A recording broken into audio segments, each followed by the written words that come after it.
Listo, buenas tardes chicos. El día de hoy vamos a trabajar en la clase de ciudadanía con el tema procesos deliberativos en el hogar, la escuela y la comunidad. Vamos a comenzar entonces. La cultura nacional se fundamenta en la plurinacionalidad, en los aportes indígenas, afros, mestizos y montubios. A partir de ahí se abre un camino para comprender la otredad, construir una sociedad intercultural sustentada en la armonía social. Para lograrlo, una de las herramientas es desarrollar procesos deliberativos en los ámbitos cotidianos de las personas. Sí, entonces, ¿en qué nos dice que este proceso nos dice que está fundamentado en la otredad, ¿no es cierto? La otredad, ¿qué quiere decir? Tomar en cuenta todos los aspectos, las características que se refiere a los otros, ¿no es cierto? Porque, como ustedes recuerdan, en las clases anteriores ya hablamos de los indígenas, de los aportes de los indígenas, afros, mestizos y montubios en cuanto a la cultura, ¿no es cierto? En cuanto a que entre todos construimos una sola sociedad, ¿no es cierto? Y que esta sociedad, por estar conformada por varias poblaciones como son indígenas, afros, mestizos, montubios, eh, somos una sociedad intercultural, ¿no es cierto? Y dice que también estamos sustentados en una armonía social. Entonces, siempre estar aceptando todas las características del resto de la población, ¿no es cierto? Para que estemos en armonía. Y dice que para lograr esta armonía debemos tomar en cuenta las herramientas de procesos deliberativos. Sí, vamos a ver más adelante qué es eso. Ya, aquí nos dice, el objeto de la deliberación es la acción humana y más exactamente aquello que está al alcance de los individuos. Por tanto, la deliberación puede pasar de una práctica necesaria en la política a estar presente en la vida cotidiana, en espacios donde las personas realizan su vida como su hogar, la escuela, la comunidad y el espacio público, donde las personas construyen las relaciones humanas. Sí, entonces nos dice que el proceso de deliberación, ¿no es cierto?, tiene que ver con todo lo que conlleva a la sociedad, ¿no es cierto? Aquí nos dice, por tanto, la deliberación puede pasar de una práctica necesaria en la política a estar presente en la vida cotidiana. Entonces, nosotros lo podemos encontrar en cualquier espacio en el que nosotros nos ubiquemos, ¿no es cierto? Ya, y que también nos dice aquí que lo podemos encontrar en cualquier espacio donde todas las personas construimos las relaciones humanas, es decir, en cualquier parte donde usted pueda relacionarse con el resto de personas, puede usted encontrar esta acción que es la deliberación, ¿no? Continuamos. En 1989, los niños, niñas y adolescentes no podían opinar sobre las decisiones que sus padres tomaban respecto de su vida. Únicamente debían acatar lo que ellos decidían. La Convención es un documento internacional que reconoce los derechos de los niños, niñas y adolescentes, entre ellos el de opinión y participación en la toma de decisiones que tiene que ver con su vida, lo que rompe con un modelo adultocentrista. Ya entonces en esta parte también ya nos está hablando un poco de la historia y de la deliberación, ¿no es cierto? La deliberación era en sí la opinión y todos tenemos una opinión. Aquí nos dice que los niños, jóvenes, adultos, todos tenemos una opinión. Sin embargo, la opinión de los niños y jóvenes no era escuchada, ¿no es cierto? Siempre se tomaba en cuenta lo que los padres digan. Sin embargo, ahora dice que existe de esta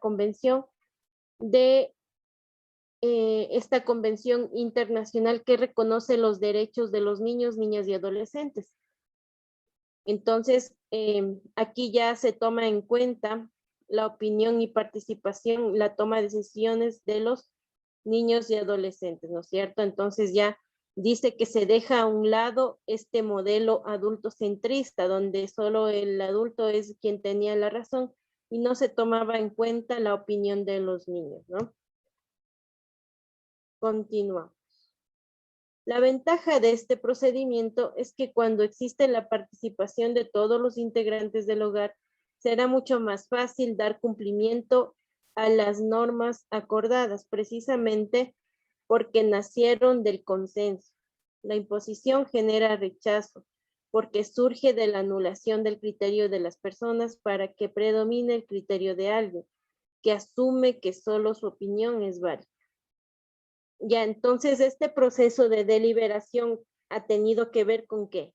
Con la opinión que tenemos cada uno de nosotros, ¿no es cierto? Con el diálogo que debe existir en todos los ámbitos, en la educación, en el colegio con sus amigos, en la casa con sus compañeros, con sus hermanos, con sus familiares, ¿sí?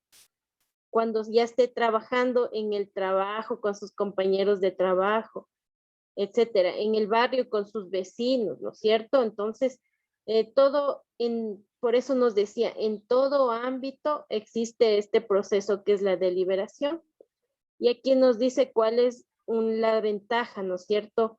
La ventaja dice que cuando existe este tipo de diálogo es mucho más fácil dar cumplimiento a las normas.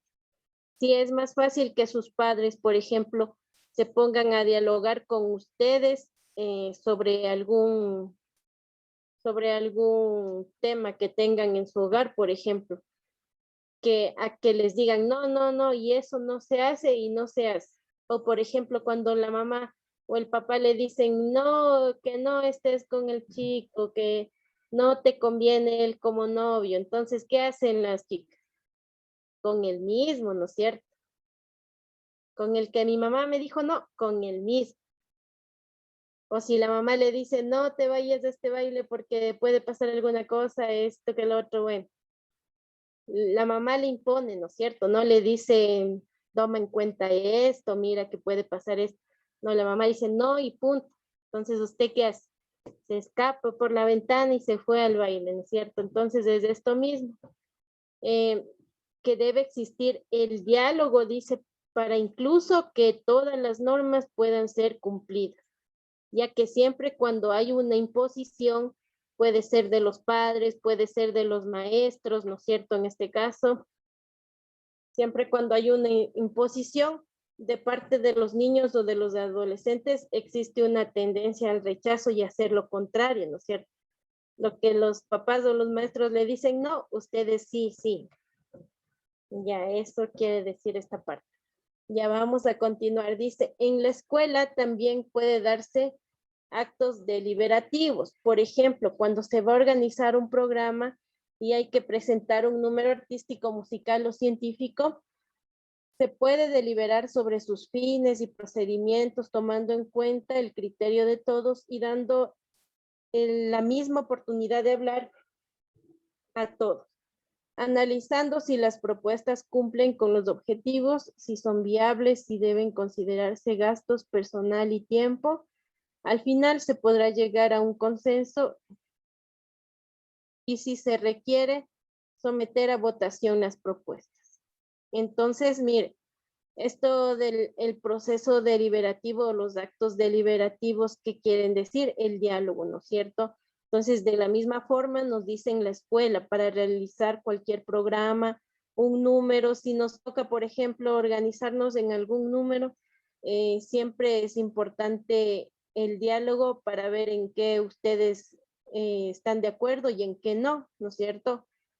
Por ejemplo, si hay que poner algún dinero, habrá algunos que no tengan la posibilidad de realizar ese pago y habrá otros que sí pueden, ¿no es cierto? O si nos toca, por ejemplo, bailar, habrá algunos que no estén mm, dispuestos a bailar. ¿Por qué? Porque no pueden bailar o porque les da vergüenza, no sé, por muchas razones puede ser, ¿no es cierto? Pero siempre mediante, dice el diálogo, se puede llegar a un acuerdo, ¿no? ¿Y para qué nos sirve? Para que dice, para que las propuestas cumplan también con los objetivos, ¿no es cierto? Ya. Vamos a continuar. Dice, en la comunidad pueden surgir múltiples temas para realizar actos deliberativos.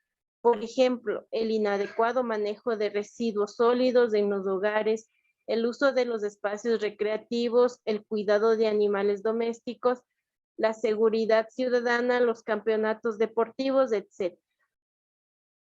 Ya, entonces, como les decía, igualmente con los vecinos en su barrio, en su comunidad donde usted vive, también es importante realizar los actos deliberativos, ¿no es cierto? Por ejemplo, esto se puede llegar en las asambleas, como usted puede observar ahí, son reuniones, ¿no es cierto?, donde se reúnen todos los que habitan en un barrio y pueden llegar a consensos, por ejemplo, de las mingas, por ejemplo, de si hay algún lugar o alguna calle que arreglar y de la misma forma, algún parque, alguna cancha que tengan que realizar, ¿no es cierto?, algunos arreglos.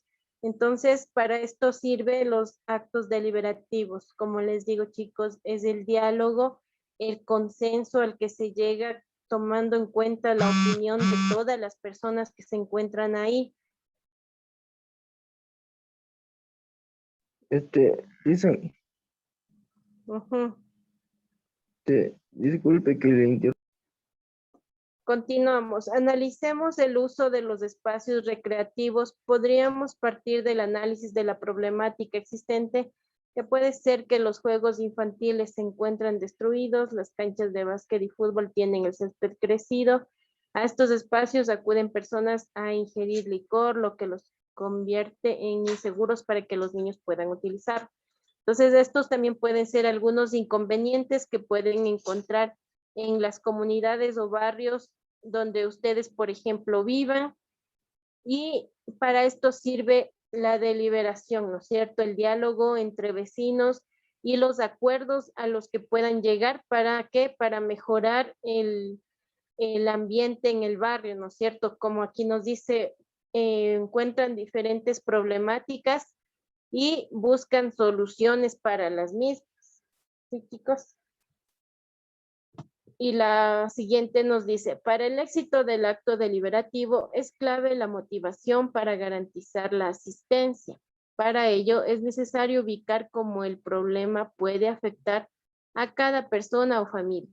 Por otro lado, es necesario que haya alguien que lidere ese acto y que facilite el diálogo con criterios democráticos de justicia, igualdad, libertad y precautelando siempre el interés colectivo. Los factores que limitan los actos deliberativos en los grupos sociales humanos son el desinterés, la desmotivación, la falta de información, la manipulación de la población para fines particulares, el uso político del tema. Entonces aquí también ya nos está hablando de cómo es que se llega al éxito de este acto deliberativo, ¿no es cierto? Para lo cual nos dice siempre hay una persona que encabeza esta reunión, ¿no es cierto? Por ejemplo, si estamos llegando a un consenso en el aula, ¿quién está manejando? Generalmente el docente, tutor, ¿no es cierto? Con la directiva del aula. Entonces siempre hay personas que están encabezando. En su familia, en su casa, ¿quién va a llevar o va a dirigir el diálogo que van a tener? Por ejemplo, sus padres, ¿no es cierto? Y si están en la comunidad con los vecinos, ¿quién va a dirigir igualmente el acto deliberativo? Igualmente hay una directiva, ¿no es cierto?, que encabeza un presidente del barrio y que es esta directiva quien recoge todas las preocupaciones y también recoge todas las opiniones de todos los vecinos, ¿no es cierto?, para llegar a consensos. De la misma forma, dice que hay factores que limitan este acto deliberativo, este diálogo, ¿no es cierto? ¿Cuáles son estos factores? Es la desmotivación, nos dice aquí, el desinterés que puede existir por parte de las personas, o la manipulación, ¿no es cierto? De repente también los chismes de los vecinos en el hogar de la misma forma, algún comentario malintencionado, algo que le pueda hacer sentir mal, ya diferentes factores, ¿no es cierto? Entonces, bueno chicos, este ha sido el tema del día de hoy en la asignatura de ciudadanía, ¿no?